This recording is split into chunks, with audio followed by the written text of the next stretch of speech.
Welcome to The Explainer. We're jumping right into one of the most consequential, literally world-altering moments in human history today. So I want you to picture something. Imagine a massive mountain of dynamite just towering right above you. Now imagine taking a single tiny matchstick and tossing it at the pile. Boom. The explosion is absolutely world-shattering. But was that blast really caused by the sheer power of the tiny matchstick? Or was it because of that massive mountain of dynamite just sitting there waiting to blow? That is exactly the lens we need to use when we look at the single event in 1914 that triggered a global catastrophe. Okay, let's dive into this. 20 million. That's the staggering, frankly heartbreaking number of lives lost over just a rapid 4-year period during the First World War. We're not just talking about a battlefield struggle here. We're talking about the absolute collapse of ancient empires spanning multiple countries and continents. The stakes of this historical breakdown were massive, and it forever altered the very fabric of our world. Which brings us to a really fascinating question. If we could build a time machine, go back to 1914, and stop a single assassination, would we stop the entire war?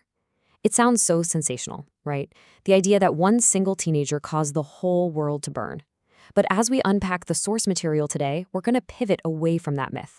Because the reality is, the blast wasn't really about that matchstick. It was about the systemic, heavily stacked mountain of dynamite that was just begging for a spark. So here's our roadmap for this explainer. 1, the spark of war. 2, the map of empires. 3, the chain of friendship. 4, the mountain of dynamite. And finally 5, propaganda and the soldier. We're going to zoom in on the assassination itself, zoom way out to look at the global board, and then zoom right back in on the tragic human reality in the trenches. Let's get into it. Part 1. The spark of war. June 28, 1914. Now, what's really interesting about this timeline is the chaotic, almost accidental chain of events that morning. To understand the spark, we gotta look at Bosnia. Austria-Hungary had recently annexed it, and the people living there were understandably enraged.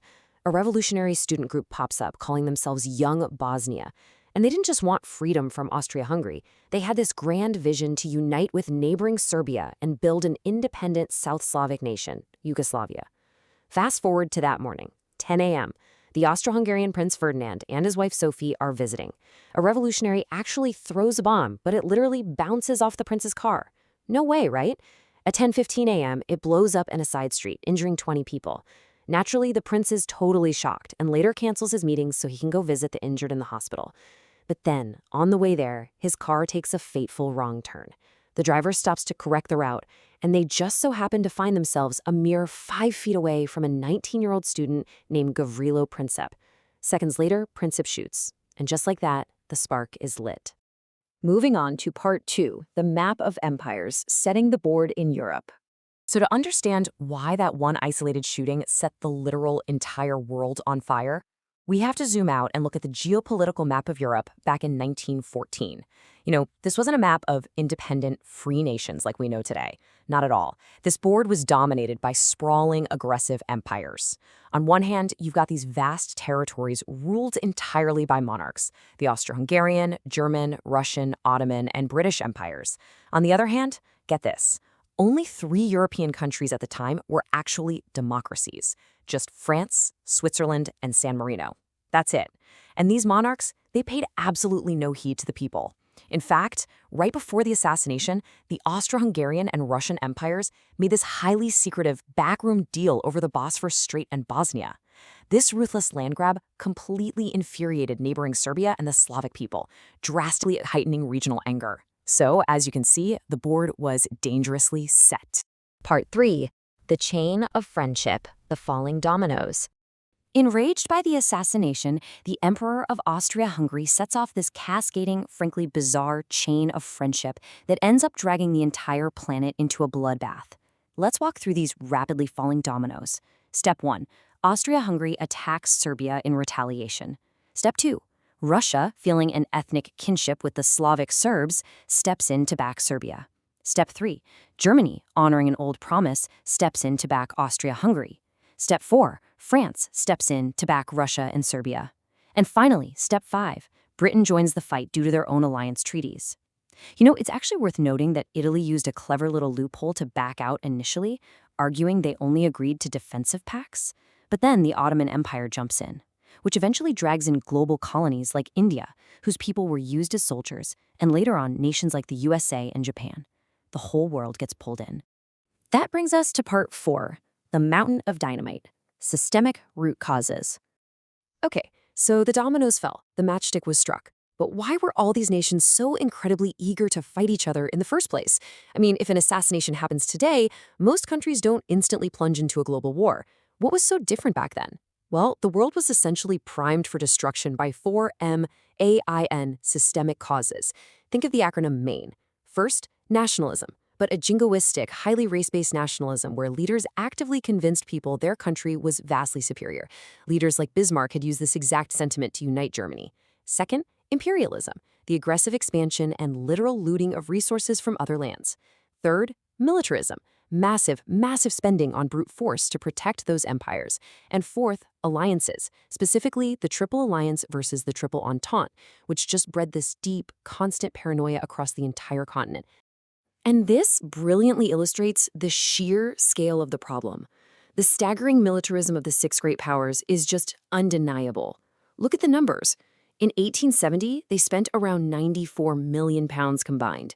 By 1914, right before the war, that number had spiked by 4 times. This massive increase in militarism and naval expansion wasn't just for, self-defense. No, it was an absolute prerequisite for defending and expanding their empires by force. And this military buildup was absolutely essential for imperialism.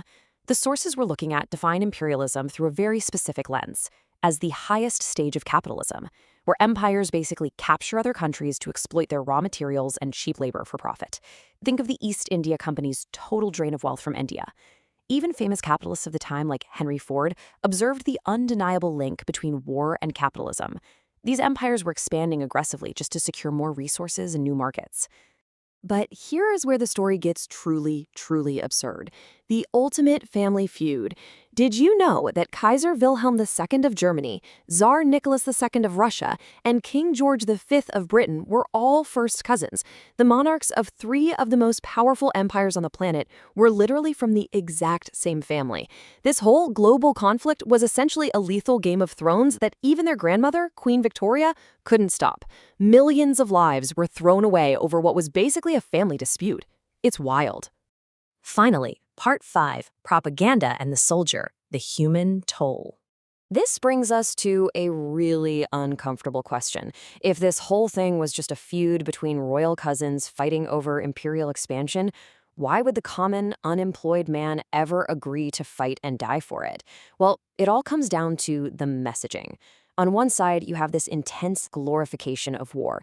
Newspapers actively covered up military failures, and state-appointed poets like Alfred Tennyson portrayed war as this noble, selfless service carried out by disciplined heroes. But on the other side, you had the grim, horrific reality. Anti-war writers like Rudyard Kipling and Wilfred Owen, they exposed the bitter truth of the trenches. Poisonous fumes, coughing blood, wounded limbs. The media sold a jingoistic lie that soldiers ended up paying for with their lives. Thomas Hardy perfectly captured this tragedy in his 1909 poem, The Man He Killed. He wrote, "Had he and I but met by some old ancient inn, we should have sat us down to wet right many a nipperkin." Hardy highlighted the terrible irony here. These soldiers weren't natural enemies at all. They were just common, often unemployed men, totally driven by poverty to enlist, only to be ordered to shoot at someone across the trench who was exactly like them.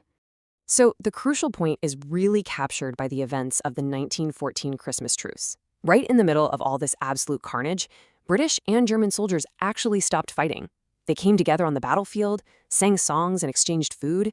In that moment, they realized they had absolutely no reason to fight each other. But what happened? Their commanders ordered them to stop celebrating and get back to killing, literally threatening them with the firing squad if they refused. The French and Russian armies also saw massive mutinies for this exact same reason. The common folks had absolutely no stake in this fight. Which leaves us with this final, lingering question. When millions of ordinary people are forced into the trenches to settle a royal family feud, who truly wins the war? It's a haunting disconnect, isn't it? The disconnect between the monarchs who declare war from the comfort of their palaces and the everyday people who actually suffer its devastating consequences. What you should take away from this is that historical events are rarely just a single matchstick. They are deeply complex mountains of dynamite. Thank you so much for joining me for this explainer. Keep questioning the history you're told, and I'll see you next time.